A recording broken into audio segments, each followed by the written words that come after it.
There it is. There you go. That's Hello. we have currently Andy is steering behind us. So Andy, if you could give us a nice little look at those beautiful, beautiful fortress. Oh, this is awesome. Ooh, look at the sun in the left too. I love that.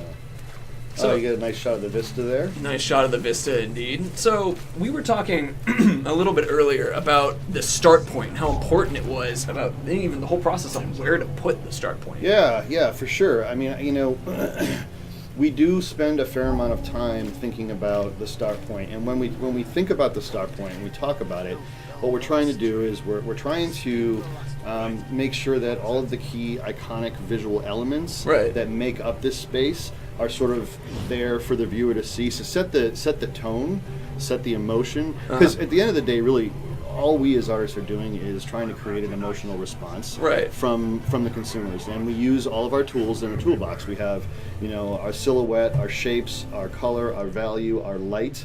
But in the case of Cirith Ungol, I mean, obviously this was or is a very iconic location within the Lord of the Rings, and so we wanted to make sure that we represented that well. One of the big things that we talked about in terms of iconic structures and iconic concepts that were unique to this location was to, basically have this be a fortress in the clouds, a fortress in the sky. And if Andy walks around a little bit here, we can go ahead and start heading towards it. We can potentially see a little bit of that. So fortress in the clouds. Now, fortress in the clouds. How high up are we right now? We are very, very high. I don't know.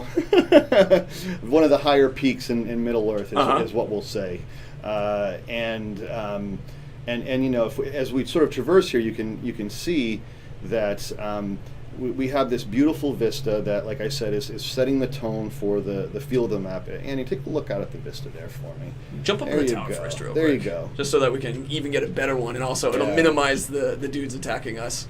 Because when we're playing this, we're actually doing this in-game, so there's going to be a potential of even an ambush if we're not careful. But anyway. Oh man, I love that. This gives us a nice view of sort of what we were trying to accomplish. I mean, the other thing too, in terms of the start point, we wanted to make sure that fortress was elevated, so we got that sense of scale. Right. We got that sense of power of this iconic, huge, massive structure sitting on top of the cliff edge. Oh, that's fantastic. Which of course also adds to a good sense of verticality. Right. As well. Oh, that's very cool. Well, how did you get the design for this geology and this kind of thing? Why is Cirith Ungol looking like this? Of course, yeah. So, a couple of things. It is Mordor, and this was one of the locations where we wanted to focus on the geology, sort of having these jagged, strong, aggressive sort of rock formations that set the tone of it being in Mordor. When we begin doing that reference gathering, and we can take a look at some of these rocks here, if we take a little bit of a closer look. Let's try the one on our right now. Lit by the sun. That's great. So you can see there's a nice level of realism that we're accomplishing here, and that is being done through a number of techniques, but one of the ones that we introduced on this game was the concept of photogrammetry. All right, we talked about that yesterday. Yeah. So for those who, I didn't know what it was until you explained, but what is photogrammetry? Think of it this way. It's a massive you're basically creating a massive 3D scan of whatever you want to essentially use and bring into the game. So what we do is we take these really high resolution photographs, either by going on location and shooting on the ground, or, but this is really cool, we also shoot using drones. So we have, that's fun. We have some folks that bring out their drones, and we go on location and fly around. And essentially what we do is we get, like I said, these high resolution photographs. We scan all this information, and then we bring that into the engine, and that helps generate the geometry and then also the materials. Oh, that's fantastic. And it's a thing that's been around for a long time, but it's sort of newer to games. It used to be, it started out with being used by cartologists and by the government in terms of trying to get basically intelligence on information. And it's been used in film for a good amount of time, but over the last couple of years, it's been introduced into games, and it's really helped bring that level of realism and authenticity up to a whole nother level. Oh, that's amazing. And for a reminder for everybody watching, we're playing this at 60 frames per second, and then because we're on Twitch and YouTube and that kind of thing, it's at 720p. So we're actually, the TV we're using is 1080p, and then we have 4K. And so just as a reminder, like, if this is how it looks at 720p, so you guys have a standard to know. Well, and when people see it when they get the game in their houses and they're looking on their nice TVs, they're going to see all of the beauty. I mean, because we are 4K and HDR for the folks that have that capability in their hardware. Right. So, the game in terms of resolution is pretty impressive when you see it on some of those newer HDR 4K compatible TVs. It's pretty exciting. So it's at this moment, I mean, with those incredible TVs, you guys will be able to take this opportunity to. Poor Andy is getting attacked for everybody, but see, you can throw people off. They like you, Andy. There you go. So you can throw people off these cliffs. They're interactable as well. But we were going to take the opportunity to admire this fortress a little bit. And actually, I mean, as we're looking at it, let's go ahead and run to that crane that's up in the top right there. That's another one of the features that we can interact with. But so where did these big caves come from around us? And well, that's a great question. I think I'll try and answer it from a couple of angles. As we were talking a little bit earlier, when we're looking at creating a location, what we're trying to do is come up with these signature visual elements that define it and that make it unique from the other biomes that the players are going to experience. And as we know now, we have way more levels than we did in Shadow of Mordor. We have a much larger array of biomes, and they're all very, very diverse. So in the case of this location, one of our high-level goals was, let's create this open, beautiful looking vista, and that's a great shot. Can you hold on that, Andy?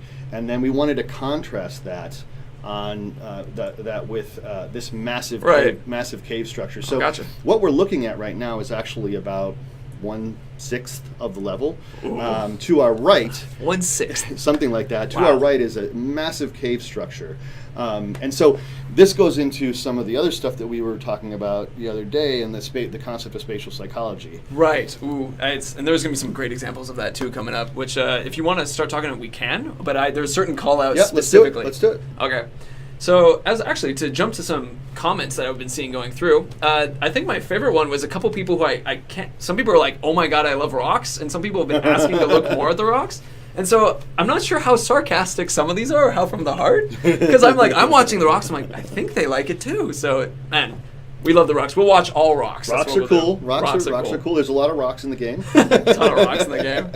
So with that, actually, let's go ahead and show off a little bit, because before we get into spatial spatial psychology. Sure.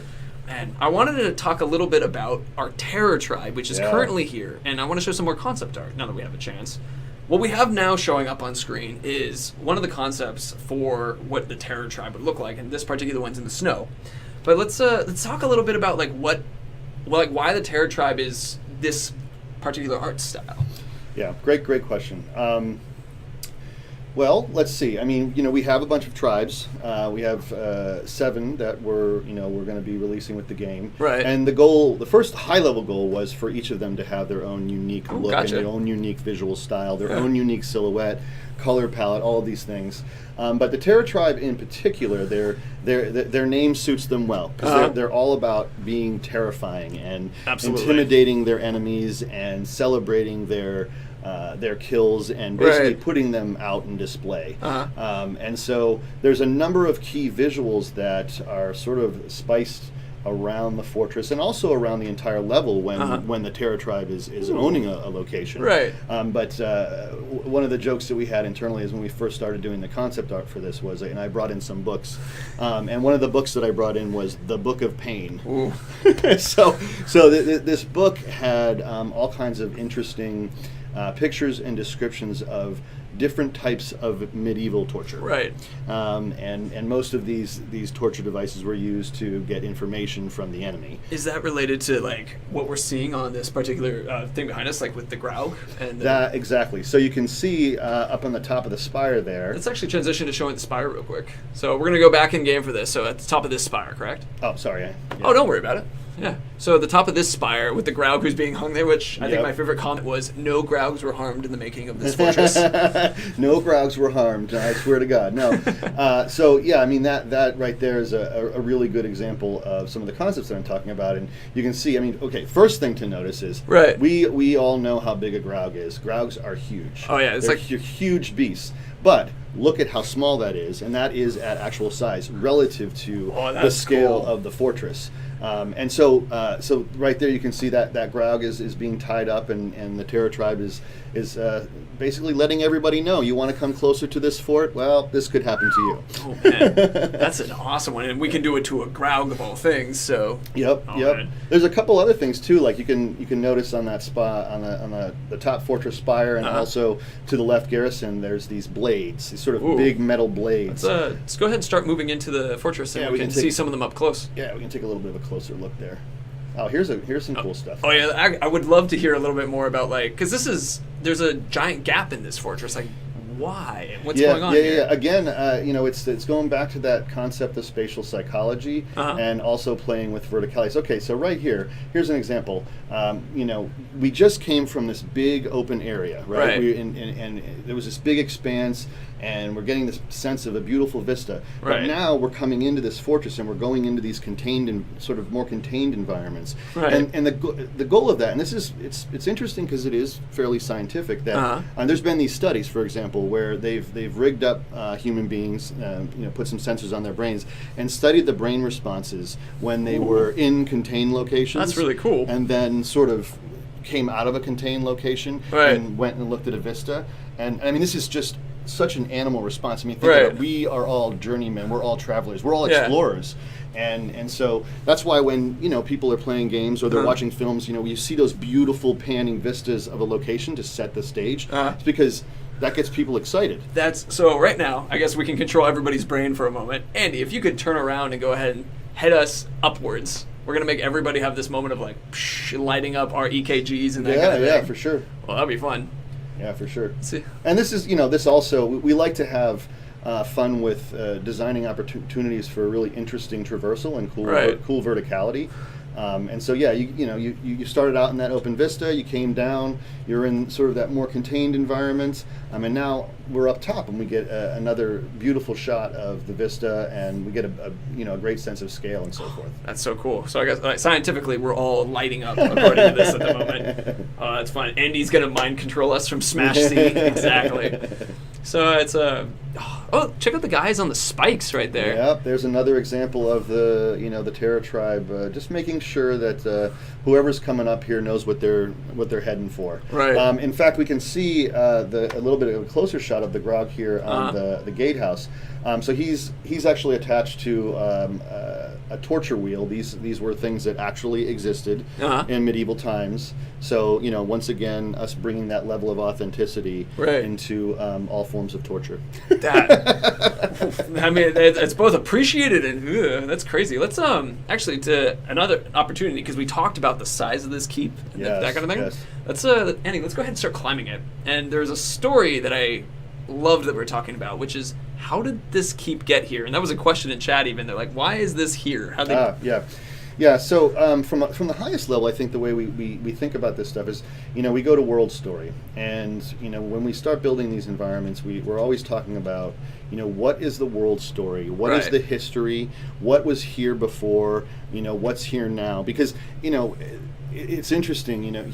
Human beings are so trained to be able to know when something doesn't look real or it doesn't look authentic, and when you have these layers of history, which I'm going to get into in a second, it increases that sort of world story and that sense of history. So this particular it's a great shot. I know. Look at that Graug, he's so happy. Oh, he is.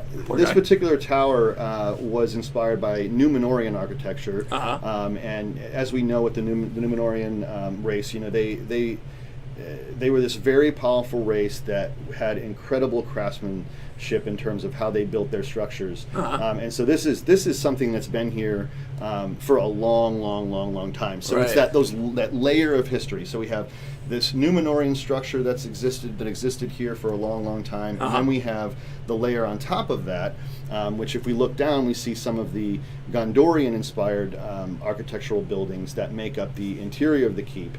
And then, of course, on top of that, we have the inhabitants that we're currently seeing in the time frame that the game takes place, which is the orcs. Right. So they've basically taken this over and made it their own. And in the particular case of what we're looking at right now, this is the Terror Tribe, and that's really one of the amazing, unique features about the game, is that depending on every player that plays this game, depending on what overlord is in charge here, they're going to see a fortress that's going to look completely different and custom catered to that particular overlord and your play. But even more, the lighting changes. So the lighting that we're looking at right now is the lighting atmosphere and mood is associated with the Terror Tribe. So each one of these tribes affects the entire world. Right. So, so the sun is a different color right now then. So go ahead and actually give us a view of like that red sky again.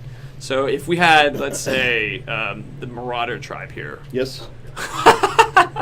we can not look at that. Oh yeah, we can jump off. We can see Andy's jumping skills. I think actually my favorite part about that was Andy and I were practicing this today, and he accidentally jumped off, and he's like, "I really hope I don't do that." Well, dude, whoops, it's okay. Well, that's a great view of the clouds. Look, you found something even better. Happy accidents. Yes, exactly. I love happy accidents. Can you jump up on there? I think so. There we go.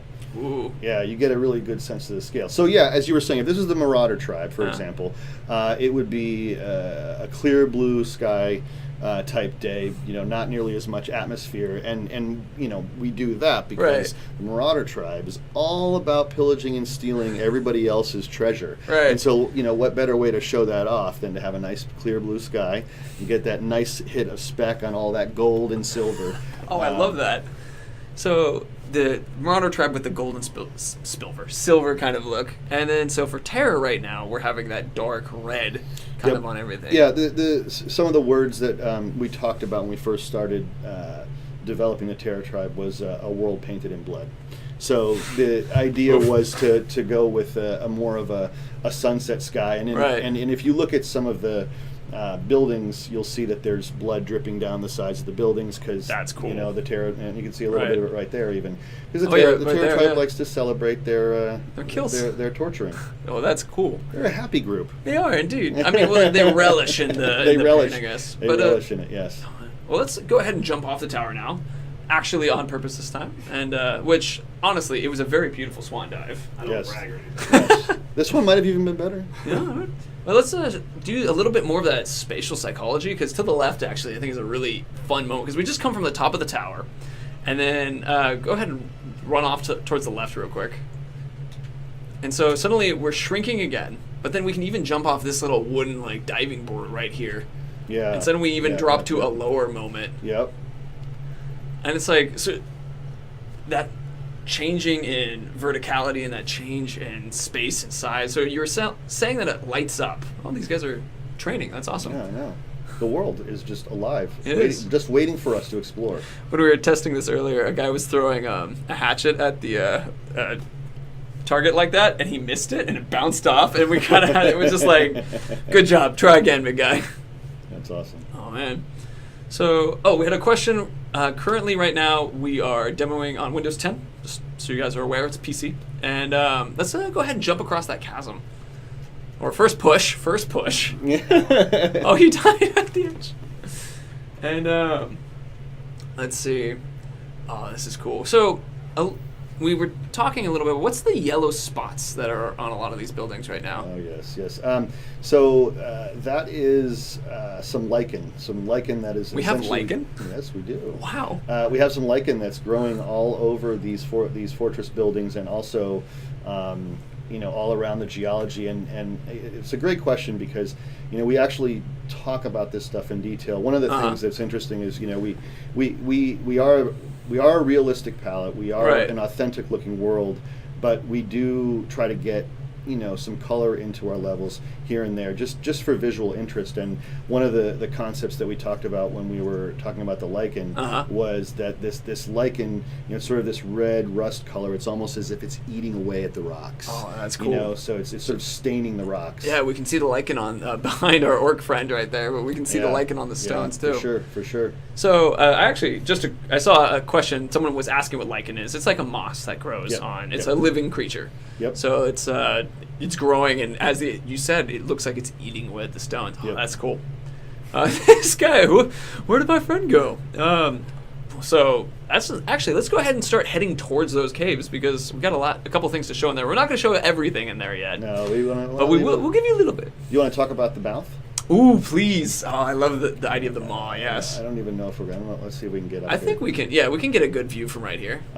So just to talk a little bit more about the geology. We're always gravitating towards these sort of unique themes that I've mentioned, and in particular here, the concept that we had was that this cave, these rock formations, were sort of growing and flowing and creating this angular shape that's in almost the shape of a mouth, almost as if it looks like it's getting ready to swallow up the fortress. Awesome. Again, it's Mordor, aggressive shapes, aggressive silhouettes.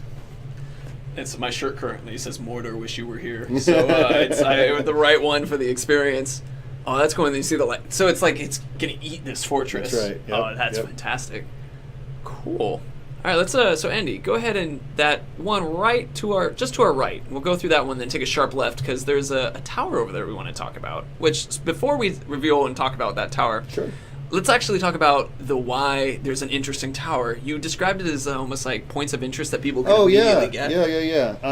One of the challenges of making a game is that obviously you can't control the composition because it's not like a 2D painting where you can follow the rule of thirds and follow some of these illustration and photography tricks that are pleasing to the eye. So what we do in a 360 world game where you can explore anything is we try to make sure that from as many angles as possible that there are these iconic structures or iconic geological elements to draw the eye, to create visual interest. And in many cases, a lot of the times these, and in this case it is true that this big iconic structure that we're going to go and check out also has a gameplay opportunity. Right. So a lot of times what we'll do is we'll have something that's towering in the sky that actually has a purpose. It's drawing the consumer and the player towards it as a point of interest. But it also from its simplest form, it's breaking up the silhouette of the world so that you have, like we were talking about, elevation change. Right. And just and of course it offers you these gorgeous vistas. Really cool vistas, so you can check out the world. Right. Actually, Andy, could you look up to see to the left a little bit? I want to see if we can get a bit of more of that mouth look to the right too. Oh yeah, wow, it just continues to tower up and over. That is cool. So actually, now that you mentioned this is a gameplay involvement, in fact, you guys can see there's a little icon here. So this is what we call a high deer tower. Basically, these are the exchange of what we have now is instead of the Tower of Silver, we use these. And so they're allowing you to look and find new points of interest, including things we call Sheila puzzles, which we'll let you guys find. The Ithilden, which we actually had about 2 weeks ago on a stream. We were talking about that with the Celebrimbor legendary gear. And then also you can pick up Gondorian artifacts. And so using these towers, they turn into fast travel points as well as ways you can discover these things. Yeah. But we'll let you guys play with those at a later time. And I love if people is it October already? Sorry, bud. It's coming. It's coming. So we can see right through there right now a bit of the inside. But before we show that, I want to take us back to some concept art. Yeah, let's check because what's going on inside all these places? Yeah, for sure. From a narrative standpoint, Cirith Ungol in our story, this is where a lot of the staging for Sauron's forces is taking place for the assault on Minas Ithil. So there's an incredible amount of industry and planning for war and building of war machines and so on. So once we get in there, we can talk about some of the stuff they're doing in there that is getting Sauron's forces ready to take down Minas Ithil. Actually, before we do that though, we have another inside look because we were showing you could see these wooden platforms kind of thing. So let's go ahead and let's do a quick. Don't worry. It's so where we had these platforms in there, and so these platforms. Now, you had an interesting way to describe this particular environment, and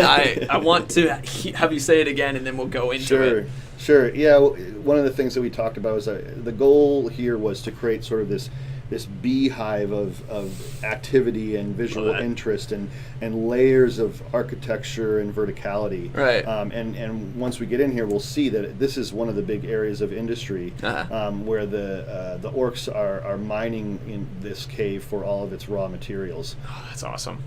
Gotcha. That's very cool. So with that, actually, let's go ahead and start heading towards that so you guys can see. Let's do it. It's going to be cool. Oh, yeah.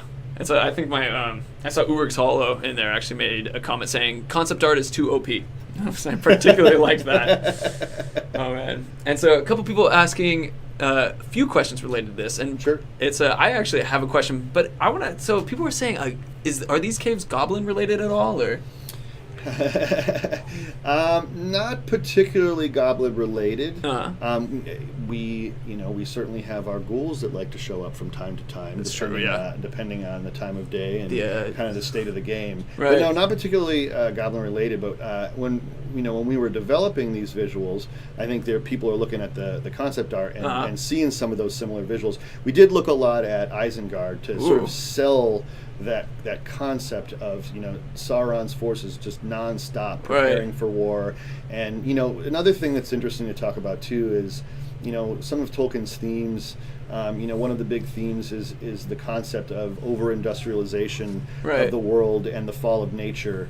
And really that's one of the big concepts that we were excited to be able to really, really sell in this game versus Shadow of Mordor. So like this shot right here, the joke that I have with my team was like, this is one of my dreams coming true. Oh, all of the layers and suspended bridges, even all of the little torch lights, just this sense that there's just this industry that's forming and these rocks that are being grafted and mined to create all. You can see they're carrying them right now. Yeah, they're carrying them right now, getting ready to take out Minas Ithil and whoever else is in their way.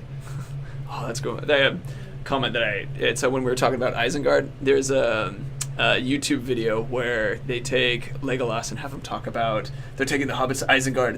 It's a techno, and now a couple people in chat were singing it, and it's now you put it in my head, guys. Thanks. I'm trying to focus. Oh man, I love the way that you can see the sparkles of like the dust from that one beam of sunlight coming through there. Yeah. That's lots of little atmospheric tricks that we use here. I mean, atmosphere is everything, in terms of creating a mood. And in this particular area, we really amped up the fog and the particles to give that sense that there's all this activity, and it's almost like the industry is choking the air. Right. And again, that's the concept of creating a mood and creating a feeling and trying to get an emotional response from our players. Oh, man, it's so pretty, and I love how you can see it look back out and go in that direction. There's your spatial psychology. Oh, you're right. It's that moment of like you're compressed and then you have it open. Yep. Oh, that's cool. Let's see. We have I'm looking for a couple questions just as I'm curious, but I had one a second ago that I thought was pretty fun, which actually I think we were running through this yesterday because I wanted to tell a little bit of a story. So sometimes this is a bit slippery, and we've seen orcs falling off some of these rafters. In fact, just a second ago we saw when Andy and I was practicing, an orc stepped on a mine and blew himself off. Yes. It's a very safe place. I was about to ask. It's a very, very safe place. I was about to mention, when we're looking at this, you can almost see a bit of ingenuity, but also that kind of level of slap it together. Absolutely. Oh, that's a great point. I mean, the orcs are interesting. I think that poor orcs get a bad rap. Really? They get a bad rap. Yeah. Because I think that a lot of folks think of them as being sort of mindless soldiers, and they're not very intelligent, and they don't really have personality or anything like that. But they actually do, and I think that's one of the coolest things about the Shadow series is that because of the Nemesis system and because of the way that we've sort of developed these unique characters that are different for each gameplay, we're really expanding what an orc can be, how an orc can talk, what he can say, but also what he can look like. With our tribes, there is a huge expansion of visuals that, I think it still looks like this is an orc. He feels like he fits in this world. Right. But, we're showing so much more personality in the orcs in terms of the design of them. That's cool. I love to hear that. And actually, Andy, continue on to there's another crane that I want to have us run to because it adds a very fun opportunity. We could also check out the boiling mud down at the bottom. That's actually, the crane is a perfect transition to it. The boiling mud. It's that's happened to why we like the position of this particular crane. This goes back to your spatial psychology again, because now we were in this big open area, but just a quick little step off the top of this, and suddenly we're back into an enclosed, quiet, hot, burning place. And you were telling me, what's with the boiling mud a little bit? The boiling mud is cool. Oh, that's it. It's cool. That's all. No, it's again. I mean, it's an environmental hazard, which is really cool. But it also sets that tone, the tone of danger. Right. The sense that they're mining this location, trying to get whatever materials they can, and that it's a dangerous place. Right. And it's not like we just randomly say, oh, let's put a boiling mud pool here. No, we put it here because it's helping to tell that world story. Right. It's a visual that represents danger, and that I think represents Mordor really well. Andy, you should see if there's an orc that maybe is nearby that mud pit. And there are 3. What might happen near there? We did just get a request in chat for that very thing. Oh, well, that's perfect. Nice. So as you guys can see. Yep, see? So he might come back later. You never know. Man, he might come back. That would be an interesting He'll remember. one. He'll remember the boiling. And this one, as Andy put it earlier, one particular sauna for him alone, personally. I love the fact that it splashes mud and then there's the fire that comes after that. Yes, it's toxic. And then, when you see some of our orcs that have the burns on their faces, where do you think they were? Probably over here. That's some cool environmental storytelling. And that environmental storytelling connected to our orcs and all the different impacts that you can have on them, and that the world can have. Just as a living world, it's just happening all the time. Oh, that's fantastic. That's really cool. I love the lights too as you're walking through here. Yeah, that helps. I mean, that's one of those things that really helps give it that sort of beehive look. That really the sense of visual complexity and just I think helps sets the tone. Right. I love it. It's people are saying jump in the mud, or it's just like and donate to save these orcs that have been through the mud. So at this point, actually, we'll open up to a Q&A related to our art. Actually, first we'll throw this guy in. But we want to have. We must do that first. This is very important. Oh, look! You can see the guy floating in it after he fell in. Oh, that's nice. He's taking a bath. He's taking a mud. His skin's gonna be so soft. It's a mud peel. It's a mud peel. I mean, his skin will peel off with it. So it's very good. So we have looked at